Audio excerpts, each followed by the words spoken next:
এবার ডাক দিয়া বলে, চাচা, ও চাচা, বাবা মরিয়া গেলে বাবা পাওয়া যায়, মা মরিয়া গেলে মা পাওয়া যায়, বউ মরিয়া গেলে বউ পাওয়া যায় না।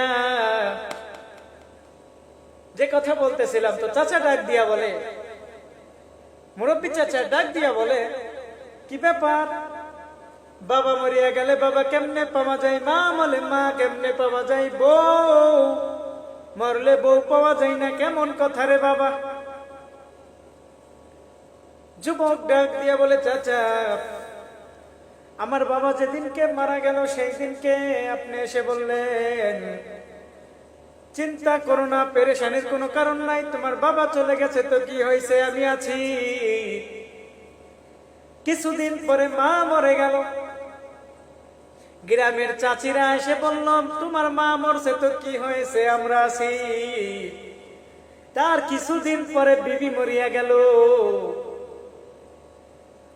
কেউ পাড়া প্রতিবাসী চাচা চাচি খালা খালুরা কেউ আসে নাই, কেউ এসে জিজ্ঞাসাও করে নাই তোর বউ মরছে তো কি হয়েছে, আমরা আছি।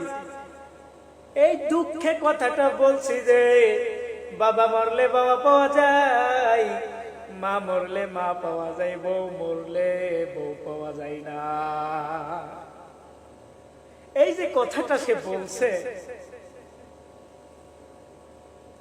আল্লাহ সকলকে নেক আমল করার তৌফিক দান করুন। এই জন্য আমি যে কথা বলতেছিলাম, দুনিয়ার আম বাগানে আম পাওয়া যায়, কাঁঠাল বাগানে কাঁঠাল পাওয়া যায়, আম গাছ থেকে কখনো কাঁঠালের আশা করা যায় না রে মুমিন, কাঁঠাল গাছ থেকে কখনো আমের আশা করা যায় না। আল্লাহকে না মানলে, রসুলের সুন্নত তরিকায় না চললে, আল্লাহর গোলামি না করলে জান্নাত পাওয়া যায় না, আল্লাহর ভালোবাসা পাওয়া যায় না, দিলের ভিতরে মনের ভিতরে শান্তি পাওয়া যায় না। এ দুনিয়ার মুসলমান, আল্লাহ রাব্বুল আলামিন বলেন, বান্দা, আমি আল্লাহর দয়া ময়া মাহাব্বত যদি তোর অন্তরে না থাকে, তোর চলাফেরার কোনো ক্ষমতা নাই। দিনের ভিতরে কত গুনাহ করি, কত গুনাহ, তারপরে আল্লাহ তাআলা পানি বন্ধ করে নাই, খানা বন্ধ করে নাই, বাতাস বন্ধ করে নাই। এত মায়া, এত মহাব্বত, এত ভালোবাসা। এই জন্য আল্লাহ রাব্বুল আলামিন প্রত্যেকটা তার বান্দাকে কত ভালোবাসে, মায়া করে, মহাব্বত করে।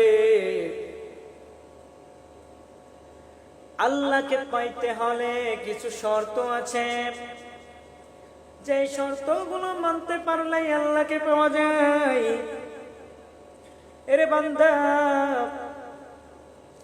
আল্লাহকে ছোঁয়াও যায় না, ধরাও যায় না, দেখাও যায় না। আল্লাহ কেমন এর অনুভূতি যদি পেতে চাও, তাহাজ্জুদের নামাজে গিয়া দাঁড়াইয়া পড়ো, দু চোখের পানি ছেড়ে দাও, নামাজে গিয়া সিজদায় পড়িয়া যাও, সিজদা থেকে উঠতে মনে চাই না রে মুমিন। যুবক যখন আল্লাহ পাকের ইবাদত করে, আল্লাহ পাকের আরশ একটা কাঁপুনি দেয়। আল্লাহ পাক সব জানেন, আল্লাহ পাক অন্তর্যামী।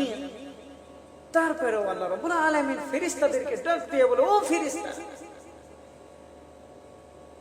আরশটা কাঁপতেছে কেন? ফেরেশতারা বলে, মালিক, কেন কাঁপতেছে বুঝতে পারি না।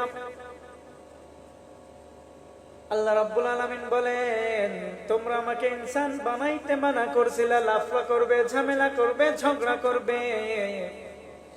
তাকায়া দেখো,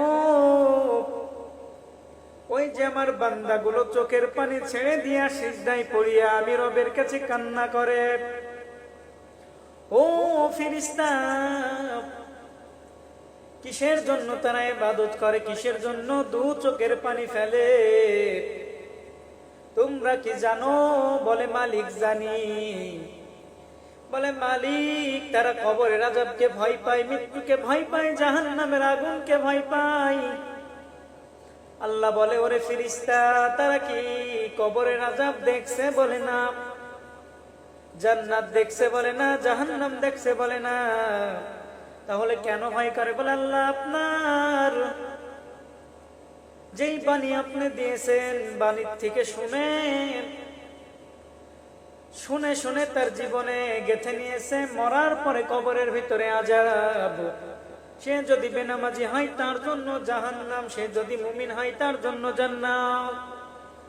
আল্লাহ বলেন, ফেরেশতা সাক্ষী হইয়া থাক, যেই বান্দা সিজদায় পড়ে দু চোখের পানি ছেড়ে দিল, তার চোখের পানি তার দাড়ি মুবারকে আসার আগে তার পানিগুলো নিয়ে সংরক্ষণ করে রাখো। কিয়ামতের ময়দানে ওই পানির এত দাম হবে, যে দু চোখের পানি ছেড়ে দিবে ওই পানির এত পরিমাণ দাম। হাদিসের ভিতরে আসছেন, অনেক বড় লম্বা কাহিনী, সংক্ষিপ্ত আলোচনা। এই জন্য আমাদেরকে প্রত্যেকটা পড়ায় কথায় আমি বলি, আল কোরআনের প্রথম বাণী পড়ো, আল হাদিসে নবীর কথা শোনো, শোনে শোনে শিখো, শিখে শিখে তুমি তোমার নিজের জীবন গড়ো। আল কোরআনের প্রথম বাণী পড়ো, পড়ে পড়ে শিখো, তুমি শিখে শিখে তুমি তোমার নিজের জীবনটারে গড়ো। কোরআন দিয়ে নিজের জীবনটারে গঠন করো, দেখবা